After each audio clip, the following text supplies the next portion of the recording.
الله السميع العليم. أعوذ بالله من الشيطان اللعين الرجيم. بسم الله الرحمن الرحيم. الحمد لله رب العالمين، والحمد لله الذي لا يبلغ مدحته القائلون، ولا يحصي نعمه العالمون، ولا يؤدي حقه المجتهدون، الذي لا يدركه بعد الهمم ولا يناله بعد الفتن. ثم الصلاة والسلام على نبيه وحبيبه مولانا ومولى الثقلين جد الحسن والحسين سیدنا ابی القاسم محمد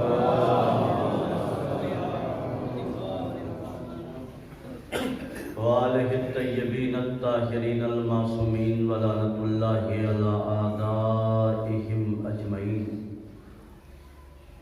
اما بعد فقد قال اللہ تبارک و تعالی فی القرآن المجید وهو اصدق الصادقین وقولہ الحق. بسم اللہ الرحمن الرحیم. الرجال قوامون علی النساء. صلوات پر محمد وآلہ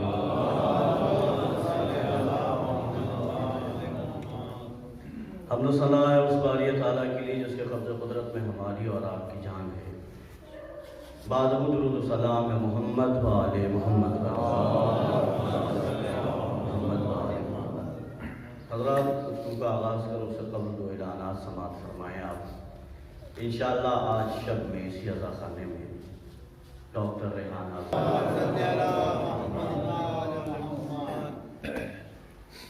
حمد و ثنا ہے پروردگار عالم کے لیے.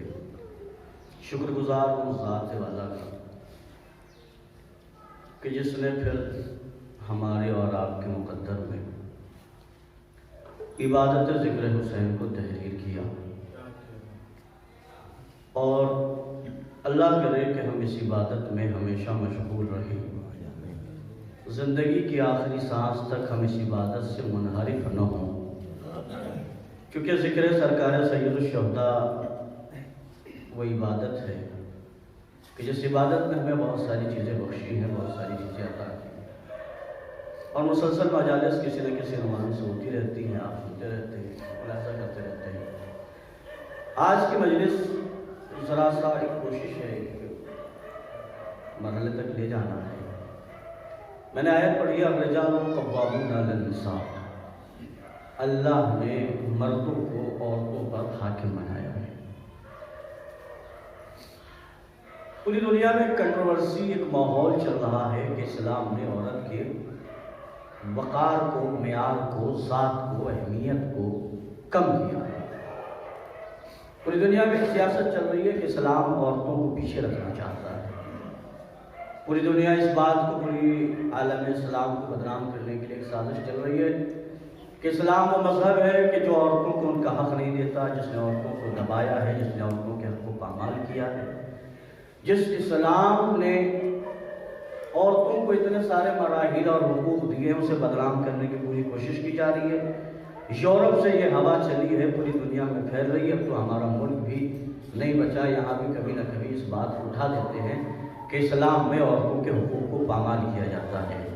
اسلام عورتوں کو پیچھے رکھنا چاہتا ہے، جبکہ اگر تاریخ پڑھا ہوتا تو تم دیکھتے کہ اسلام نے عورت کو کیا مقام دیا ہے. اسلام نے عورت کو مقام دیا ہے کہ جہاں آگے بھی مرد ہے، پیچھے بھی مرد ہے. کاش میری بات پہنچ جاتی آپ. اسلام نے عورت کو مقام دیا ہے کہ جہاں آگے بھی مرد ہے، پیچھے بھی مرد ہے. یعنی عورت کی حفاظت کے لیے ایک طرف نبوت ہے، ایک طرف امامت ہے. دنیا نے ایک سیاست رچی، ایک ماحول بنایا کہ اسلام نے عورتوں کو گھر میں بٹھانا چاہا ہے، اسلام نے عورتوں کو ان پڑھ بنانا چاہا ہے، اسلام نے عورتوں کے حقوق کو پامال کرنے کے لیے سارے مراحل رکھیے. میں زیادہ بحث ہی نہیں کرتا، میں تو صرف اتنا کہنا چاہتا ہوں کہ آؤ آ کے دیکھو کہ اسلام کیسا مذہب ہے. جس نے جہاں مردوں کو پڑھنے کا حکم دیا وہاں فوراً کہا کہ عورتیں بھی پڑھیں۔ العلم فریضۃ علی کل مسلم و مسلمہ، علم کا حاصل کرنا مرد پہ بھی واجب ہے، عورتوں پہ واجب ہے۔ اسلام نے مردوں سے زیادہ عورتوں کو پڑھانے کی تاکید کی ہے، اس کی وجہ یہ ہے اسلام نہیں چاہتا کہ مائیں جاہل ہوں۔ آج میری بات پہنچے آپ تک؟ اسلام نہیں چاہتا کہ مائیں جاہل ہوں۔ ماں جب جاہل ہوتی ہے تو بیٹا یزید ہوتا ہے۔ ارے کاش میری بات پہنچ جاتی ہے اللہ۔ ماں جب جاہل ہوتی ہے تو بیٹا یزید ہوتا ہے، ماں جب عالمہ ہوتی ہے تو بیٹا حسین ہوتا ہے۔ سلام محمد عالم۔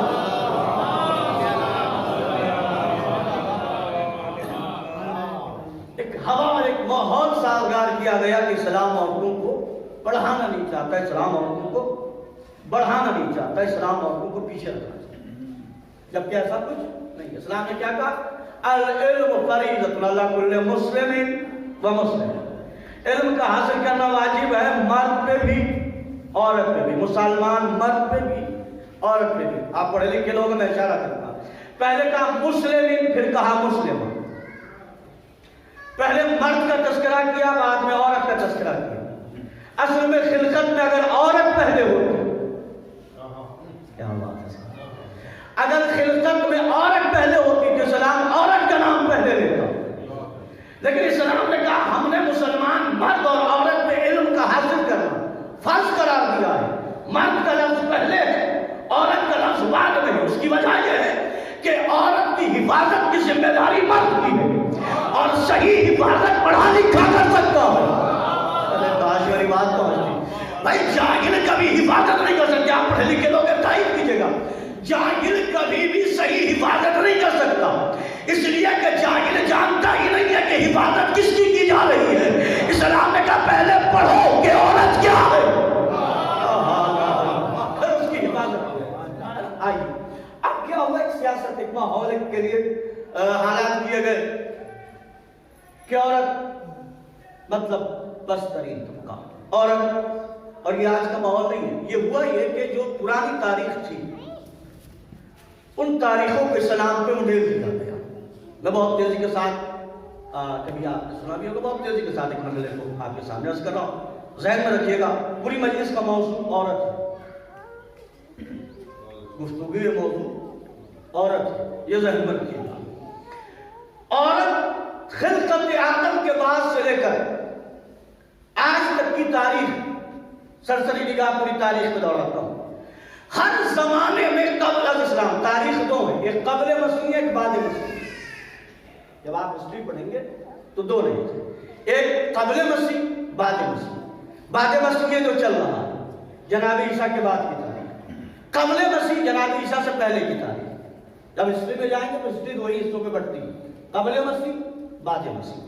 میں آپ کے سامنے چند لگے میں قبل مسیح اور بعد مسیح میں آپ کے سامنے پیش کرنا کہ دنیا نے جس عورت کو اللہ نے خلقت آدم کے بعد فوراً جناب حوا کو وجود میں لا کر جہاں آدم کو رکھا وہی حوا کو رکھ کے بتایا کہ ہمارے یہاں کوئی فرق نہیں ہے، جس مقام پہ عورت ہے اسی مقام پہ مرد ہے۔ ایسا تو نہیں کہ جنت میں الگ رکھ دیا ہو کہ حوا تم الگ رہوگی آدم تم الگ رہوگے، ایسا تو نہیں۔ اس کے بعد سے جب زمانہ بڑھتا گیا، حالات بڑھتے گئے تو تاریخ یوں بنی کہ لوگوں نے اس صنف نسواں پر ظلم و زور کا سلسلہ شروع کیا، بہت ساری باتیں اس عورت سے منسوب کر دی، کہیں ڈرایا جانے لگا، کہیں ڈائن بتایا گیا، کہیں منحوس بتایا گیا، کہیں ناپید بتایا گیا، کہیں چھوٹا بتایا گیا، کہیں ذلیل بتایا گیا، کہیں رسوا بتایا گیا، کہیں پست بتایا گیا، کہیں نالائق بتایا گیا، کہیں کم عقل بتایا گیا، کہیں غیر فطرتی بتایا گیا۔ اسلام نے کہا نہیں، ہم ان سارے الزامات کو پاک کریں گے، دھو دیں گے۔ حالات کیسے ہوئے؟ چائنا کی تاریخ شروع ہوئی، انہوں نے چاہا کہ عورتیں، مرد نے چاہا کہ عورتیں ہماری برابری پر نہ آئیں، انہوں نے اس کے لیے ایک طریقہ ایجاد کیا، طریقہ یہ ایجاد کیا کہ لوہے کے شوز بنائیں گے۔ کس کے؟ لوہے کے شوز بنائیں گے، اور بچپنے سے وہ جو بچی پیدا ہوئی ہے چلنے کے لائق ہوئی، اس کے پیر میں وہ شوز پہنا دیے گئے، اور ایک عرصے تک وہ شوز پہنتی رہی، وہ جوتا پہنتی رہی، اور مردوں کے پیر آزاد رہے تاکہ ان کے پیر بڑھیں، عورتوں کے پیر چھوٹے رہے۔ سیاست سمجھے آپ کیا ظلم ہوا ہے؟ اب ہوا کیا کہ لوگ افتخار کرنے لگے کہ جس کے پیر بڑے ہیں وہ مرد ہے۔ عورتوں کو احساس کمتری کا شکار بنایا گیا کہ تمہارے پیر چھوٹے لہذا تم پست ہو۔ تاریخ اس کے بعد پھر ہندوستان میں آئی۔ ہندوستان میں ظلم عظیم یہ ہوا کہ عورت کو ایک عجیب مرحلے پہ لا کے کھڑا کر دیا گیا۔ شوہر کے مرنے کے بعد بیوہ عورت کا جینا مشکل ہو گیا۔ بیوہ عورت کا جینا مشکل ہو گیا۔ سماج میں اس کی کوئی رسپیکٹ نہیں، کوئی عزت نہیں، کوئی وقار نہیں۔ اس نے یہ سوچا کہ زمانے کے لفظوں سے، باتوں سے جلنے سے بہتر ہے کہ خود چتا پہ جل کے میں بھی مر جاؤں۔ کاش اس جملے کو غور کرتے ہیں۔ بیوہ کا مطلب وہ منحوس ہو گئی، کسی بیاہ میں نہیں جا سکتی، کسی شادی میں نہیں جا سکتی، کسی کے بچے کو گود نہیں اٹھا سکتی۔ میں آپ کو پرانی اس لیے سنا رہا ہوں لیکن لطف ابھی لیجئے گا۔ اس دور میں بھی کچھ لوگ اسی مزاج کے ہیں۔ کاش میری بات کو حاجی صاحب، کچھ لوگ اسی مزاج کے ہیں جن کے بچے نہیں وہ دوسرے کے بچے کو نہ لے۔ جو بیوہ ہے وہ ایک جگہ قید ہو جائے۔ یاد رکھیے گا، اسلام عورتوں کو قیدی بنانے نہیں آیا ہے، آزاد کرانے آیا۔ حالات کیا تھے ہندوستان کے؟ شوہر مر گیا، دوسری شادی ہو نہیں سکتی، کانسیپٹ نہیں ہے تھا۔ اب وہ کیا ہو گئی؟ بیوہ، منحوس وہ ہو گئی، کسی بیاہ میں وہ نہیں جا سکتی، وہ کھانا بھی، یہ ہسٹری ہندوستان کی پڑھ رہا ہوں، وہ کھانا بھی روغنی نہیں کھا سکتی۔ جس گھر میں وہ رہ رہی ہے اس گھر میں اس کا پکوان الگ، باقی گھر والوں کا پکوان الگ ہے۔ مرحلہ ظلم ہو رہا ہے یا نہیں عورتوں پر؟ پھر اس نے سوچا کہ ان لوگوں کی باتوں سے جلنے سے بہتر ہے کہ چتے پہ جل کے میں بھی مر جاؤں۔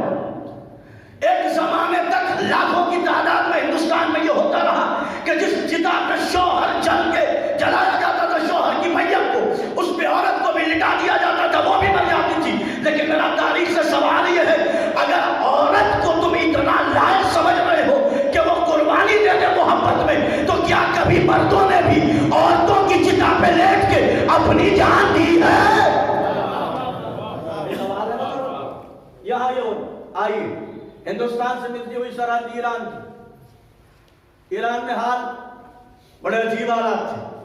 وہاں حالات یہ تھے کہ تصور یہ تھا، ستارہ پرست علاقہ تھا، آتش پرست لوگ تھے، ان کے ذہن میں یہ تصور تھا کہ کوئی عورت ہے جو آسمان میں رہتی ہے، وہ منحوس عورت ہے، اور جتنی بلائیں آتی ہیں، جتنی پریشانیاں آتی ہیں وہ اس کی وجہ سے آتی ہیں، لہذا اس کا بدلہ لینے کے لیے اپنے محلے اور گھر کی عورتوں کو مارتے تھے تاکہ اسے تکلیف ہوا۔ اس سے ملتا ہوا بہت پرانی تاریخ و تہذیب و تمدن ہے، آپ مجھ سے بہتر جانتے ہیں۔ مصر کی تاریخ بہت پرانی ہے۔ مصر کی تاریخ میں دریائے نیل میں جب سیلاب آتا تھا لوگوں کے گھر برباد ہو جاتے تھے، نیل کو ملانے کے لیے، نیل کو خشک کرنے کے لیے، دریائے نیل کو خشک کرنے کے لیے دریائے نیل میں عورتوں کو ڈال دیتے تھے، ذبح کر کے ڈالتے تھے، یہاں تک کہ نیل کا پانی نیلا ہو جاتا تھا، خون سے وہ پانی پورا خون آلود۔ پھر یہاں بھی کس کو ظلم کیا گیا؟ عورتوں پر۔ آئیے سب سے پرانی تاریخ پوری دنیا میں جس نے منطق و فلسفہ بانٹا ہے، یونان۔ یونان میں عورتوں پہ ظلم و اتیاچار کیا ہوتا تھا؟ وہاں دو بت تھے اور ان بتوں کو خوش کرنے کے لیے عورتوں کا خون نکال کر انہیں ذبح کر کر بتوں کو خونوں سے نہایا جاتا تھا تاکہ ایشور خوش ہو جائے۔ محسوس کر رہے ہیں آپ کس مرحلے پر عورت کو لے آئے؟ عرب جسے اپنی لڑائی میں فخر تھا، وہاں حالات یہ تھے کہ اگر بچی پیدا ہو تو اسے دفن کر دیا جائے۔ یہ تھی تاریخ قبل اسلام کی۔ دکھاتا ہے. اسلام نے کہا یہ سارے اتیاچار ہم سے پہلے ہیں، ہمارے آنے کے بعد نہ عورت ذبح کی جائے گی، نہ چتا پہ لٹائی جائے گی، نہ عورتوں کو مارا جائے گا، نہ دریائے نیل میں ڈالا جائے گا. عورتوں کو ہم اتنا بلند بنا دیں گے، نبیوں کا سردار بھی کسی مرد کی تعظیم میں نہیں اٹھے گا، عورت کی تعظیم میں.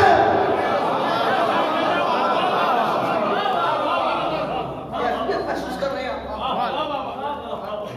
قابل علیہ السلام کی تاریخ بیفور آف اسلام، آفٹر اسلام نہیں. اسلام نے کہا تم کیا سمجھتے ہو؟ عورت کاٹنے والی شے، عورت بلی چڑھانے والی شے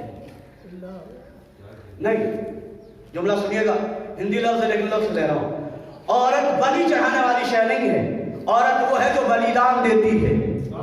کیا لفظ ہے، آپ میں اشارے اس پر کلاؤں. اب یہ تو ایک سیاسی تاریخی اعتبار سے سیاست تھی، اب ایک سیاست اور رچی ہے. وہ کچھ لوگ عجیب غریب قسم کے ان کے دماغ میں بات آئی. کچھ لوگ کیا ہے کہ اپنی مردانگی ثابت کرنے کے لیے کچھ ایسی حدیثیں یاد کر لیتے ہیں جس کا آدھا ٹکڑا انہیں یاد ہوتا ہے. جیسے عورت ناقص العقل ہے، تو مولا نے اس سے آگے بھی تو کچھ کہا ہے، مگر معاملہ ہمیں کہا کرتے. پھر اور کچھ یاد کر لیا تو بہت سارے بنائے. اللہ نے خلقت کے اعتبار سے دونوں میں کوئی فرق نہیں رکھا. اسلام نے آ کر آواز دی، اب اسلام نے کہا عورت کاٹی نہیں جائے گی، بلیدان نہیں ہوگا، چتا پہ لٹائی نہیں جائے گی، دریائے نیل میں ڈالی نہیں جائے گی. اب اسلام نے عورت کو وقار کیا دیا؟ سوال ہے نا، اسلام نے عورت کو وقار کیا دیا؟ اسلام نے کہا ہم سب سے پہلا وقار عورت کو یہ دے رہے ہیں، سب سے بڑی اہمیت عورت کو یہ دے رہے ہیں، سب سے بڑا مسئلہ ہم عورت کے لیے یہ رکھ رہے ہیں. تم نماز پڑھتے ہو، روزہ رکھتے ہو، حج کرتے ہو، زکوٰۃ دیتے ہو. نماز جنت کے لیے، روزہ جنت کے لیے، حج جنت کے لیے، زکوٰۃ جنت کے لیے، امر بالمعروف جنت کے لیے، نہی عن المنکر جنت کے لیے، تولا جنت کے لیے، تبرع جنت کے لیے، ساری عبادتیں جنت کے لیے. ہم عورت کو اس مقام پہ لا دیں گے، تم سب کچھ جنت کے لیے کرو گے اور جنت ماؤں کے قدموں کے نیچے ہوگی.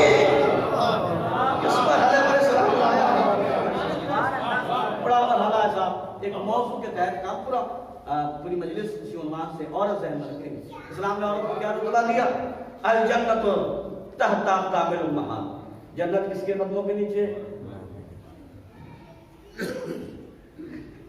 ابا کے تو نہیں، کس کے نیچے؟ اب ایک خلقت کے اعتبار سے انصاف بڑا ایک اہم مسئلہ ہے. اللہ نے مرد اور عورت میں خلقت کے اعتبار سے ایسے پیدائشی فطرتی طور پر عورت اور مرد میں ایک فرق ہے. مرد کے ڈیسیزن میں عقل کی دخالت ہوتی ہے، عورت کے ڈیسیزن میں دل کی دخالت ہوتی ہے. کیا بات ہے صاحب، کیا بات ہے، پڑھنے لکھنے لوگوں کا بہت لطف آئے. مرد کا ہر ایک فعل پہلے عقل پہ پرکھا جائے گا، پھر عمل ہوگا. عورت کا فعل پہلے دل کے ترازو میں تولا جائے گا، پھر دلیل دے رہا ہوں. عقل فائدہ لینا چاہتا ہے، فائدہ پہنچانا نہیں چاہتا. عقل قربانی لے سکتا ہے، دے نہیں سکتا. جذبات قربانیاں دینا جانتی ہے. اس مرحلے پر میں لایا ہوں آپ کو. اس کی دلیل کیا ہے؟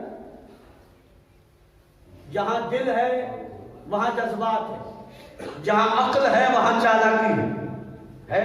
آئیے اب میں دونوں کا فائدہ آپ کو بتا رہا ہوں. عقل اللہ نے مرد کے ڈیسیزن میں عقل ہے، عورت کے ڈیسیزن میں جذبات ہے.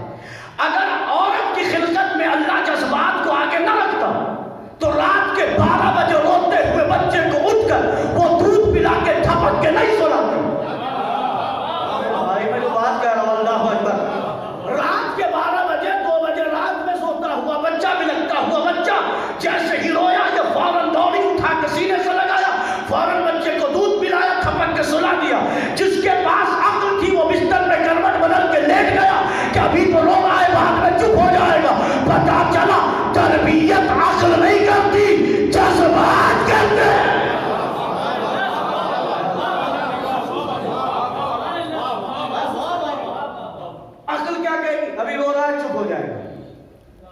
ادھر جیسی بچہ رویا یہ تو تڑپ کے گئی. یہ کیا ہے؟ جذبہ. آئیے اور آگے بڑھتا ہوں. کیا بات ہے صاحب، لطف لیجیے گا، بہت اہم مسئلہ ہے.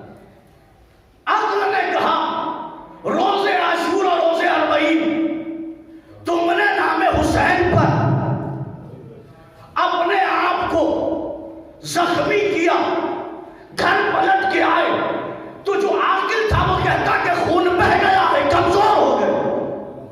کیا بات ہے صاحب. لیکن جہاں جذبات تھے، جذبات کا کمال یہ قربانی کا جذبہ ہوگا اس میں. جو بچہ خونی ماتم کر کے آیا، ماں نے اسے روکا نہیں، سینے سے لگایا، اس نے بتایا خون بہانا جذبات سے تعلق ہے، عقل مت تراشنا.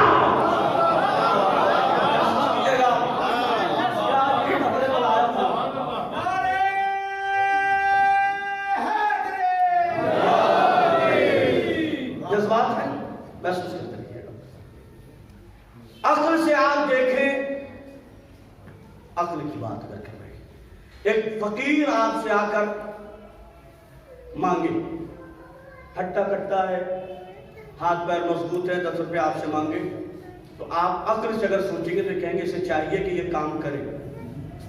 کیا بات ہے صاحب. عقل فوراً آواز دے گی کہ آپ دیں گے بھی نہیں، اسے مشورہ دے دیں گے. آج کل مشورے بہت فری میں بانٹے جاتے ہیں.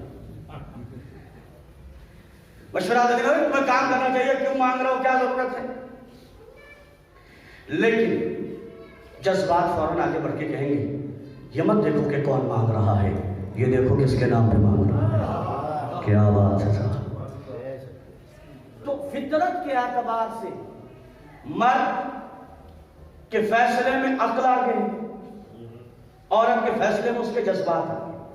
اگر جذبات نہ ہو تو عورت کبھی بھی اپنے بچے کی تربیت و پرورش نہیں کر سکتی ہے. اب 3 مراحل اس کے بنے عورت کے. بیٹی،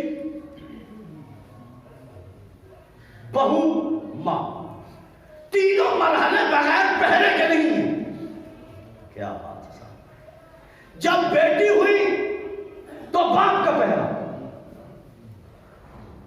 بہو ہوئی تو شوہر کا پہرا، جب ماں بن گئی بچے جوان ہو گئے تو بچوں کا پہرا.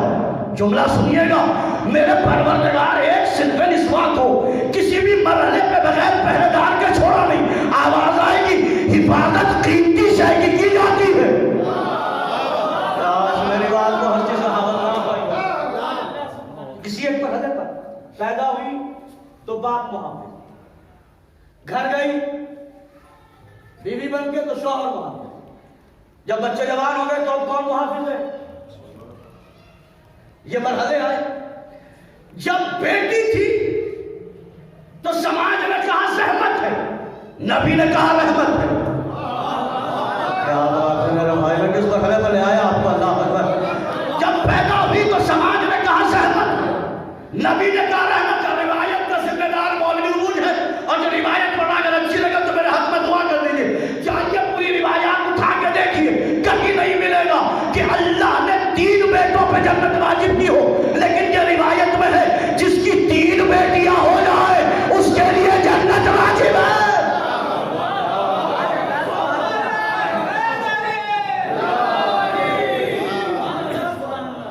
محسوس کیجئے، بڑا لطفیہ مرحلہ میں ایک مرحلے پر لا رہا ہوں آپ کو. میں روایت کو ذمہ دار صاحب، پوری روایت آپ دیکھ سکتے ہیں. پیدا ہوئی، بن کے آئی رحمت. سماج نے کیا بنایا؟ سماج نے رحمت کیوں بنایا؟ میں نے پچھلے سال دربار حسینی مجلس میں ایک بات کی تھی اور اس کی بات ابھی یہاں سنوں میں، چونکہ موضوع عورت ہے، ذہن رکھیے گا. سماج نے ماحول کیوں بیٹیاں زحمت ہو گئی، کیوں معاشرے نے بچے کو حسن بھائی زحمت جیسا ماحول کیوں بنا دیا؟ اس کی وجہ یہ ہے کہ باپ بیٹی کی تربیت کرتا یا رئیسانہ شادی کے انتظامات کرتا. کاش میری بات ہونا چاہیے صاحب. پیدا ہوتے ہی پیدا ہوئی ادھر معاشرے میں، کیونکہ ہمارا سماج ہے نا، وہ ایک چیز ماں اور باپ جوڑنے لگے.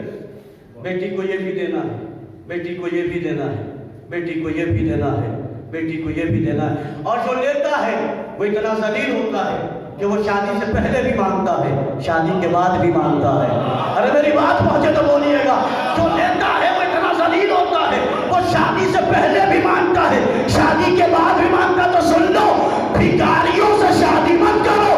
بھکاری کل بھی زبان تھا, آج بھی زبان ہے.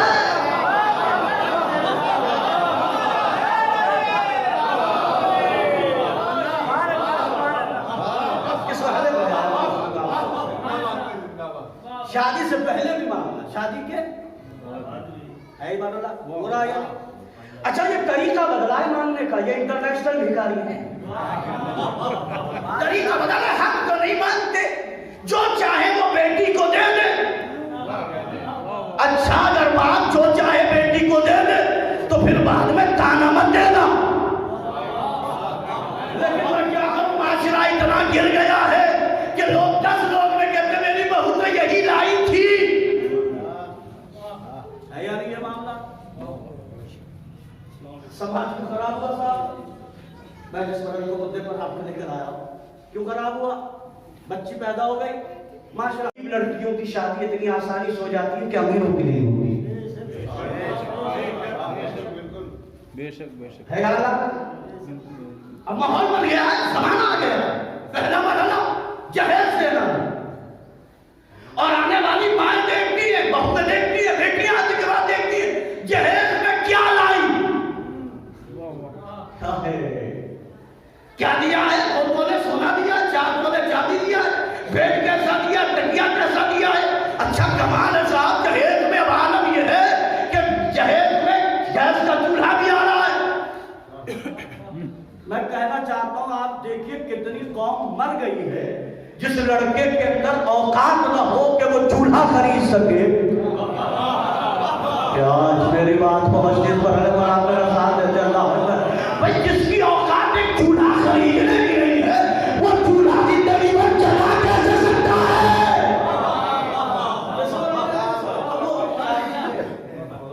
اچھا آپ کو آزادتا فہرست بننے لگے, لڑکی والا میں لکھوا کے دیتا پروف, ہم نے یہ دیا. اس کی بے شرمی دیکھیے, پہلے لوگ بھیک چھپ کے مانگتے تھے. ارے کاش ندی فارم کا مجمع اس مرحلے کو نہ پڑھتا. بھائی پہلے بھکاری منہ چھپا کر بھیک مانگتا تھا, چھپ چھپ کے مانگتا تھا. اب جہیز کے نام پہ بھیک مانگا بھی جا رہا ہے, کھلنا کھلنا یہ بھی دے دو. خیالات کیا نہیں, یہ بھی چاہیے, یہ بھی چاہیے. میں نے عرض کیا, میں جو بات پڑھے پچھلے دربار حسین کی عرض کی, جیب زیور میں کیا لائے, سونا لائے, چاندی لائے. اچھا چلیے زیور کی بات آ گئی ہے صاحب, تو زیور کب تک پہنا جائے گا؟ جوان ہے جب تک زیور. چاندی کے سونے کے بندے بنوا دیے, 4 مہینے کی بچی اس کے کان میں پہنا دیجئے, لوگ کیا کہیں گے, کیا پاگل بن ہے.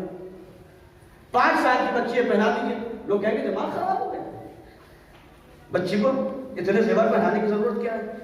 اس کا مطلب جو سونے اور چاندی کے زیور ہیں وہ نہ بچپنے میں اچھے لگتے ہیں,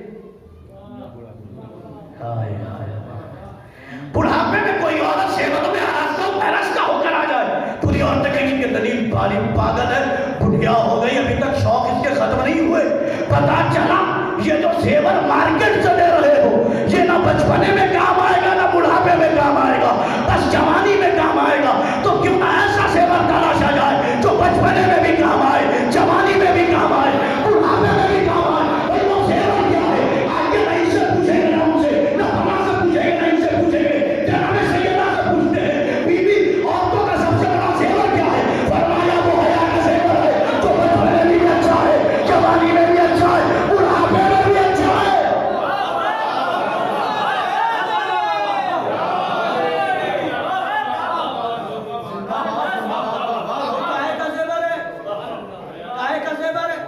اب بتائیے ہمارے یہاں کون اس زیور کو دیکھتا ہے؟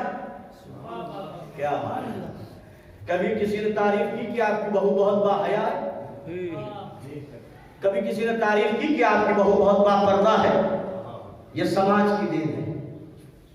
میں بات جہاں سے تیزی سے سمجھ رہا ہوں کیونکہ مجھے 3 منٹ سمجھ دیں.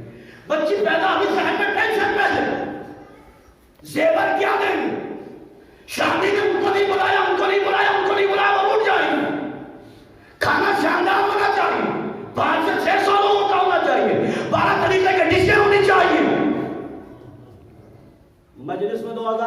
بڑھ جائے تو خوب تبصرہ ہوتا ہے.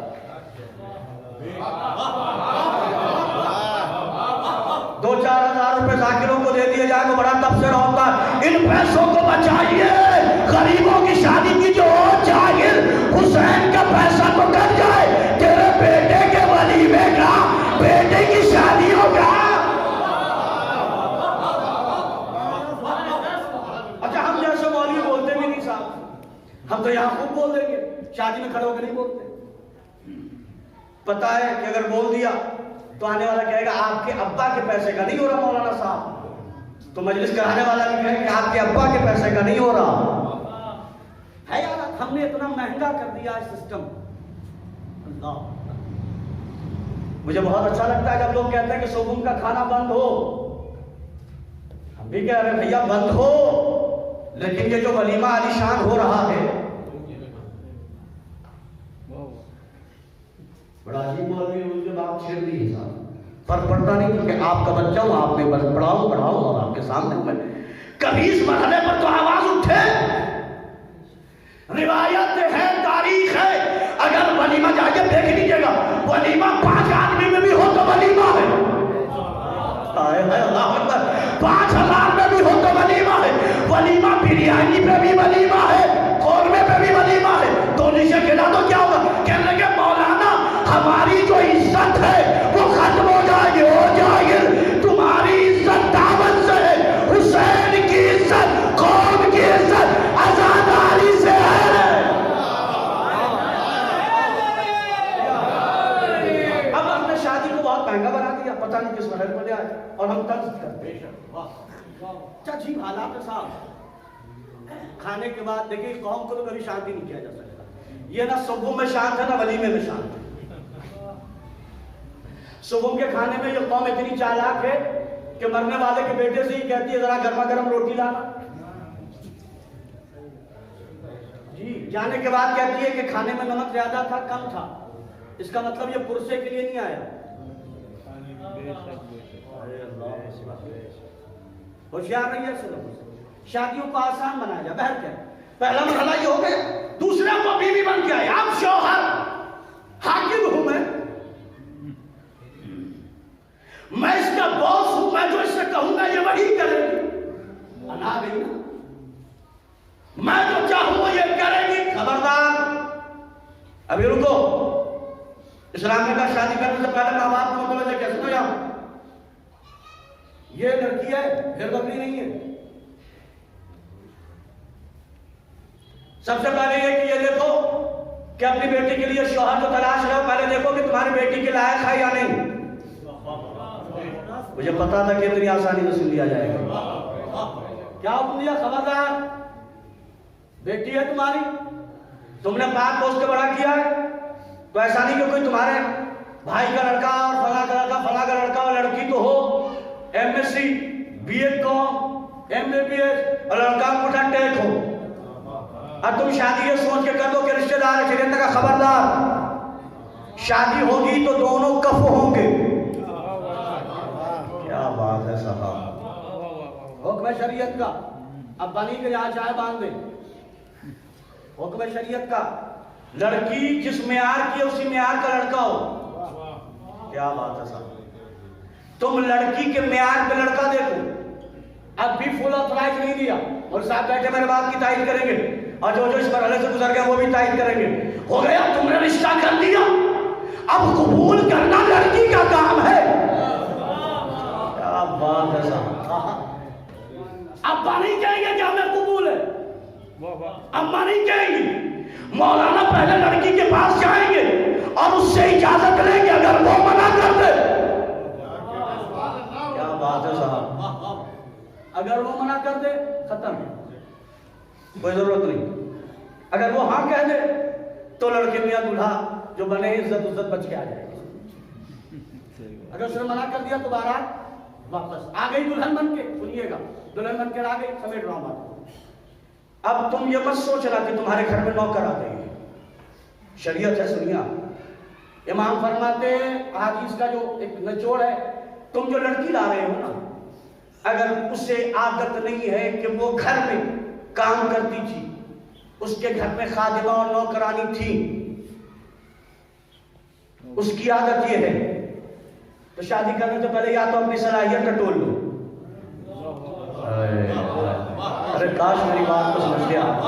شادی کرنے سے پہلے اپنی صلاحیت ٹٹول لو کہ آیا تم اسے نوکر پرووائڈ کرا سکتے ہو یا نہیں. اگر نہیں کرا سکتے ہو تو پھر ہاتھ کھڑے کر دو، لالچ میں شادی مت کرو. کیا بات ہے صاحب. تم اگر اسے خادمہ پرووائڈ نہیں کرا سکتے، چونکہ کھانا بنانا اس پہ واجب نہیں ہے. شریعت کا مسئلہ بتا رہا ہوں صاحب. کھانا بنا کے دینا اس پہ واجب نہیں، کپڑے دھو کے دینا اس پہ واجب نہیں، گھر کی صفائی کرنا اس پہ واجب نہیں. اگر کر دے تو احسان، نہ کرے کچھ نہیں کر سکتے. تم کیا کر سکتے؟ کیونکہ وہ کام کرنے نہیں آئی ہے. یہ باتیں پڑھی بھی تو جاتی بڑی کم. مسئلہ ہے وہ کر دے تو بونس، نہ کرے تو جبر نہیں کر سکتے. آج پورے گھروں کے سسٹم برباد ہی جبر پہ ہے. یا تو تم اسے لاتے جسے کام کرنے کی عادت تھی، جسے جھاڑو دینے کی عادت تھی، جسے کپڑا دھونے کی عادت تھی. اب مرحلہ اتنا ہی نہیں، تمہارا بچہ ہے 9 مہینے اس کے بدن میں رہا ہے. اب اگر وہ کہتے میں اسے دودھ تب پلاؤں گی جب تم پیسے دو،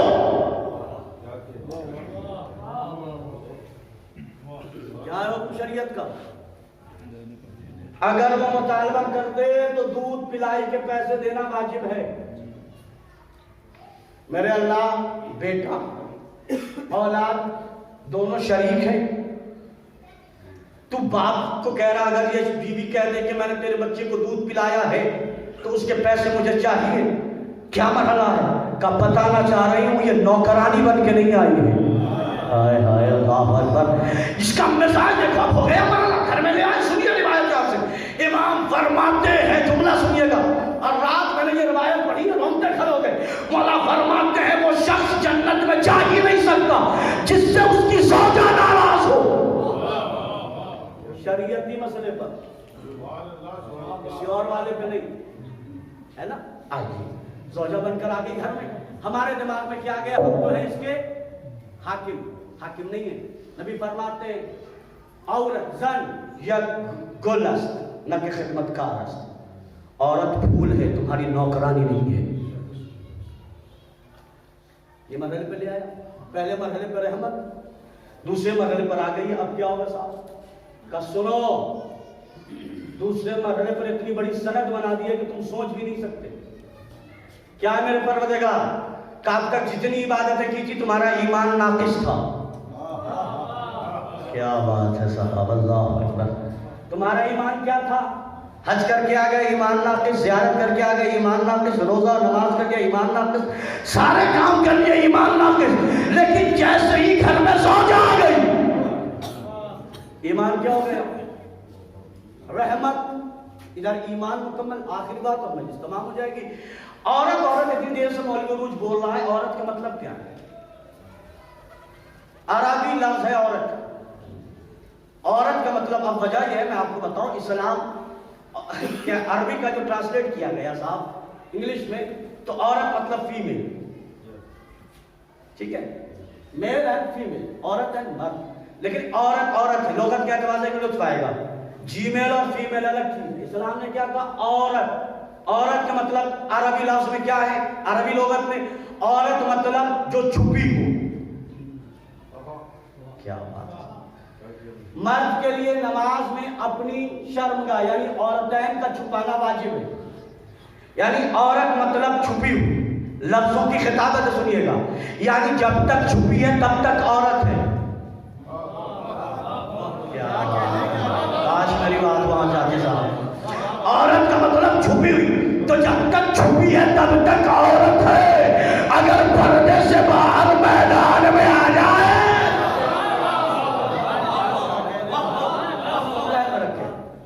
اور پوشیدہ ہو گئی. آگے یہ مرحلہ، آخری مرحلہ ماں. اللہ کیا بن گئی؟ ماں. یہ وہ صفت ہے، یہ وہ مرحلہ ہے جس میں عورت اپنی زندگی میں سب سے زیادہ رشک کرتی ہے. ایک عورت جو ماں نہ بن پا رہی ہو، اس کے چہرے کے ہاؤ بھاؤ دیکھیں گے آپ، ہمیشہ اداس رہتی ہے، پریشان رہتی ہے، پسمشتہ چہرہ رہتا ہے، مرجھایا ہوا چہرہ رہتا ہے، لیکن جیسے ہی اسے کہیں سے نوید مسرت مل جاتی ہے، خبر آ جاتی ہے کہ اب وہ ماں بننے والی ہے، چہرے پہ نکھار آ جاتا ہے، خوشیوں میں اضافہ ہو جاتا ہے، دل اس کا خوش ہونے لگتا ہے۔ کیوں ہو رہا ہے؟ اس لیے کہ وہ ماں بننے والی ہے۔ ماں کو سب سے زیادہ محبت کس مرحلے سے؟ ماں۔ اور جب وہ ماں بنتی ہے تو صرف ماں نہیں بنتی، خدائی صفات کا مظہر بن جاتی ہے۔ کیا بن جاتی ہے؟ خدائی صفات کا مظہر۔ اب اس کے حالات کیا ہیں؟ کھائے گی اپنے لیے نہیں، کس کے لیے؟ یہ کھانا یہ نہیں کھانا، فائدہ اسے نہیں۔ اب اس کی ڈائٹ سسٹم پوری کس کی وجہ سے ہوگی؟ بچے کے لیے۔ یہ بچے کے لیے نقصان دہ، یہ بچے کے لیے فائدہ، یہ بچے کے لیے نقصان دہ، یہ بچے کے لیے فائدہ۔ ایک مرحلے پر لایا ہوں پوری اتنی دیر کی گفتگو سمیٹ کر۔ پیدا ہو گیا، اب آزاد ہو جائے کا نہیں۔ موسمی اعتبار سے جو بچوں کے لیے نقصان دہ ہو وہ تم مت کھانا۔ کیا بات ہے صاحب! آئس کریم، سردی کا زمانہ ہے، آئس کریم کا دل ہے، تم مت کھاؤ۔ کیوں کھاؤ گے تم؟ اثر بچے پہ ہوگا، ہے نا؟ گوشت کا دل ہے، ڈاکٹر سے منع کر دیا آپ کھائیے گا تو بچے کی جونڈس بڑھ جائے گی۔ جن بچوں کو پیلیا ہو جاتا ہے تو بچہ پرہیز کرتا ہے یا اماں پرہیز کرتی ہے؟ ابا تو نہیں کرتے نا صاحب، پرہیز کون کرتا ہے؟ ماں۔ ماں پرہیز کر رہی ہے، حفاظت کس کی ہو رہی ہے؟ کیا بات ہے صاحب! اب پوری مجلس کا لب و لباب دے رہا ہوں۔ ماں حفاظت کرے، ماں پرہیز کرے، حفاظت کس کی ہوگی؟ بچے کی۔ ماں حفاظت کرے، پرہیز کرے، حفاظت کس کی ہوگی؟ بچے کی۔ پرہیز ماں کا، محفوظ بچہ ہوگا۔ پرہیز ماں کا، بچے کا بچہ، پرہیز ماں کا، جیے گا بچہ تو طے ہو گیا نا۔ ماں پرہیز کرے گی، بچے کو زندگی ملے گی۔ اللہ جانے وہ ماں کیسی تھی جسے اس کا باپ کہہ رہا تھا فاطمہ تو ام ابیہا۔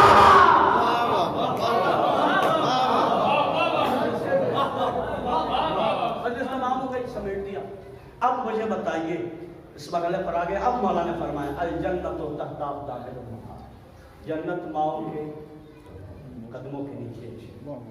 بیٹی ہے رحمت، شادی ہو گئی، ایمان مکمل، بچے ہو گئے، ماں بن گئی، جنت اس کے قدموں کے نیچے آ گئی۔ میں جس تمام کر دیتا یہاں، لیکن سننا، یہ رخ ہے لیکن ایک صفت رہ گئی۔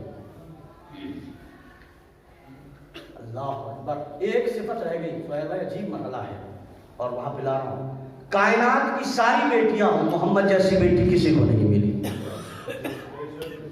ناقص العقل عورتوں کو کہا گیا، لیکن کامل الایمان بنانے والی کون ہے؟ یہ عورت ہے۔ زوجہ بہت ساری ہوں گی، کوئی فاطمہ جیسی نہیں۔ مائیں بہت ساری ہوں گی مگر کوئی فاطمہ جیسی نہیں۔ لیکن ماں، جملہ دے رہا ہوں محسوس کیجئے گا، ماں اگر تربیت کرے تو تربیت کا عرش وہ اللہ سے بڑا ہو جائے۔ میں جس تمام کرنے جا رہا ہوں، ماں تربیت بچوں کی کر دے تو اس کی ڈہری عرش معلیٰ کا سدرۃ المنتہا سے بڑھ جائے، اور کائنات میں وہ ڈہری صرف سیدہ کی ہے جس کا مقابلہ سدرۃ المنتہا سے بھی نہیں ہو سکتا۔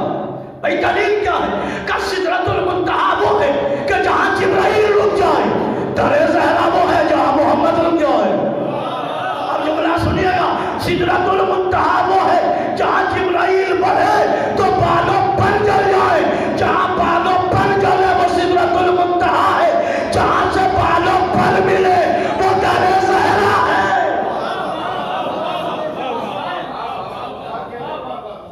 مگر عورت یہ کمال پیدا کرتی ہے، عورت خدا کے واسطے اسے کمزور نہ سمجھا جائے۔ جو احکامات مردوں پہ وہی محکمات عورتوں پہ۔ اور گروہ نساء کے لیے یہ فخر کی بات ہے، مرد جب تم پہ فخر کرے کہ فاتح خیبر ہم میں سے، فاتح بدر ہم میں سے، فاتح حنین ہم میں سے، یاسر الدین ہم میں سے، نبیوں کا سردار ہم میں سے، اوصیاء کا سردار ہم میں سے، ولیوں کا سردار ہم میں سے، جنت کا سردار ہم میں سے، قبیلوں کا سردار ہم میں سے، سب کچھ مردوں کو ملا ہے تو پریشان مت ہونا۔ صرف اس بات سے کہہ رہا ہوں، تم بڑھ کے کہہ دینا جو نبیوں کے سردار کو پناہ دے وہ عورت ہے، جو ولیوں کے سردار کو پناہ دے وہ عورت ہے، جو جنت کے سردار کو پناہ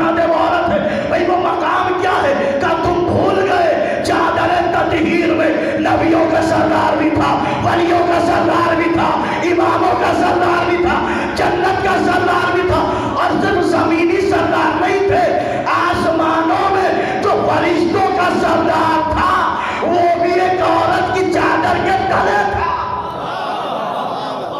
عورت کا مقام، عورت کی عصمت، عورت کے آپ نے کمال کی سارے مرحلے۔ شہزادی نے بتایا بیٹی کو کیسا ہونا چاہیے، شہزادی نے بتایا کہ بیوی کو کیسا ہونا چاہیے، شہزادی نے بتایا ایک ماں کو کیسا ہونا چاہیے، مگر ایک کردار ہے،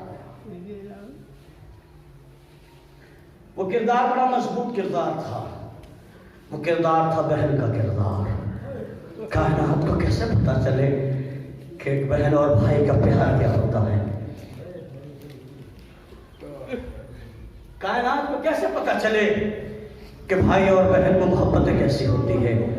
کائنات کو کیسے پتا چلے کہ ایک بہن ایک بھائی کے لیے کیا کیا کر سکتی ہے؟ کائنات کو کون بتائے گا کہ ایک بھائی اپنے بہن کے لیے کیا کیا کر سکتا ہے؟ یہ کردار رہ گیا تھا۔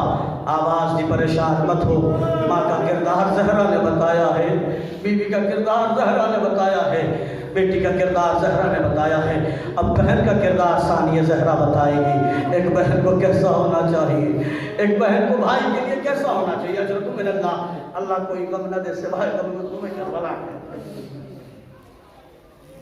یہ وہ کردار ہے، وہ جو مرحلے ہیں کہ جو ہم نہیں تصور کر سکتے۔ بھائی اور بہن ذہن میں رکھیں گے آپ، ایک بہن ہے زینب، بھائی حسین، ایک بہن ہے اکبر، بہن صغرا، ایک بہن ہے سجاد، بہن سکینہ۔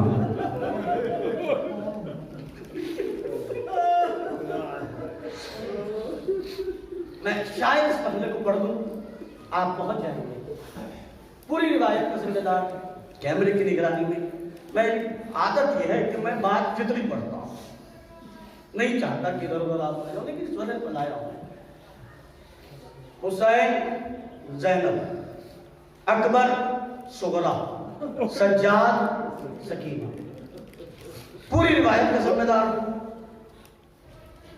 زینب بی بی کے 18 بھائی، ان بھائیوں میں سب سے زیادہ بی بی زینب کو 2 بھائیوں پہ اعتبار، ایک کا نام عباس، ایک کا نام حسین۔ بھائی اور بہن ذہن رکھیے گا، جناب زینب خود بیان کرتی ہیں کہ ایک دن بابا نے مجھے گود میں اٹھایا اور اٹھانے کے بعد میری کلائیوں کا بوسہ لینا شروع کیا۔ میں نے کہا بابا آپ کلائیوں کا بوسہ کیوں لے رہے؟ کہا زینب ایک دن تیری بازوؤں میں کلائیوں میں رسی باندھی جائے گی۔ جناب زینب کہتے ہیں بابا نے کہہ دیا تھا، یقین تو تھا، لیکن جب جب میں عباس کو دیکھتی تھی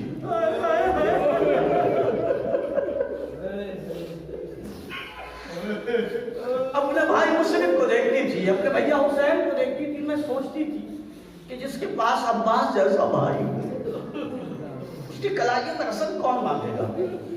لیکن روایت کہتی ہے کہ جب غازی عباس چلنے لگے ہیں تو بی بی زینب نے تمام عورتوں کو جمع کر کے کہا، بیویوں اب تک زینب تمہارے پردے کی ذمہ دار تھی، آج سے زینب تمہارے پردوں کی ذمہ دار نہیں ہے، اس لیے کہ آج وہ جا رہا ہے جو میرے پردے کا محافظ تھا۔ یہاں پہ میں جملہ کر رہا ہوں آیت اللہ خوئی کا۔ آیت اللہ خوئی جب بھی مولا عباس کی زیارت کو جاتے تھے تو جانے کے بعد کہتے تھے السلام علیکہ یا حجاب زینب، اے زینب کی چادر آپ پر میرا سلام ہو۔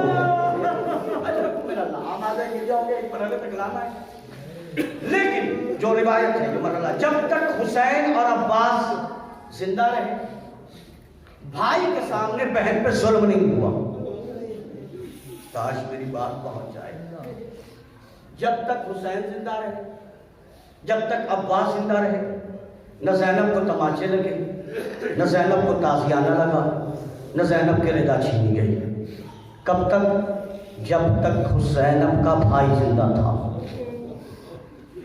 ہے دوسرے بہن بھائی اکبر اور صغرا، جب تک اکبر مدینے میں تھے صغرا بیمار نہیں ہوئی تھی۔ جیسے ہی سفر کی خبر پائی ہے صغرا بیمار ہو گئی۔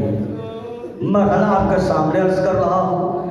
جب تک اکبر زندہ ہے صغرا پہ کوئی ظلم نہیں. واقع حرہ بعد کربلا ہوا ہے. جب تک حسین اور عباس زندہ ہے جناب زینب پہ کوئی ظلم نہیں. محسوس کیا آپ نے؟ یعنی ان بھائی بہنوں کے بھائی جب تک زندہ تھے بہنوں پہ کوئی ظلم نہیں ہوا. ایک بہن بھائی ہے جس کا نام ہے سجاد اور سکینہ. سجاد اور سکینہ آپ اس مرحلے پر اللہ جانے پہنچے یا نہیں پہنچے. اللہ کسی بھائی کو اتنا غریب نہ بنائے جتنا سید سجاد غریب ہے. بھائی 25 سال کا، بہن 4 سال کی. بابا کی شہادت کے بعد سب سے پہلا ظلم سکینہ پہ یہ ہوا. اس کے کرتے کے دامن میں آگ لگا دی گئی. بی بی کو تماچے مارے جانے لگے، کانوں سے گوشوارے چھین لیے گئے. ایک مرتبہ بی بی نے تڑپ کے کہا اے بھیا سجاد.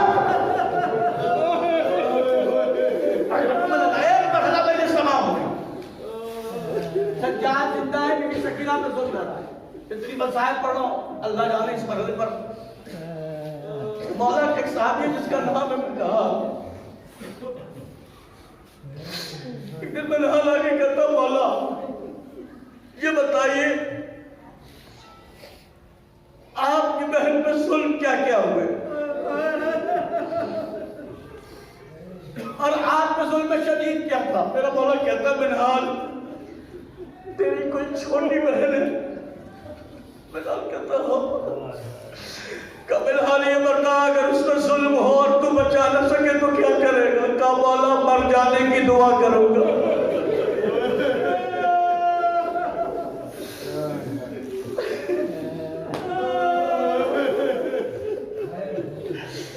مولا مر جانے کی دعا کروں گا. میرا مولا کہتا منہال سجاد زندہ ہے اب تک.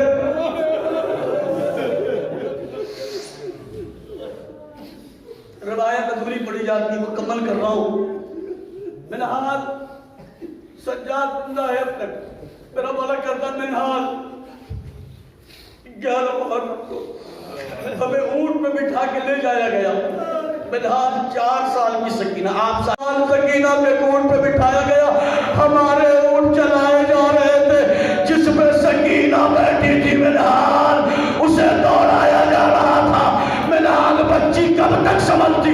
منہال ایک مرتبہ سکینہ اونٹ کی بلندی سے گری. مجلس دو لمحے میں ختم ہو گئی. اس مرحلے پر جاتا میں نہیں جانتا کہ بی بی اتنی بلندی سے گری تو چوٹ آئی نہیں پڑتا، لیکن خبر کا کوئی چلتا ہوا سر حسین گزرا. لیکن انہوں نے چاہ سر حسین اٹھے نہیں اٹھتا.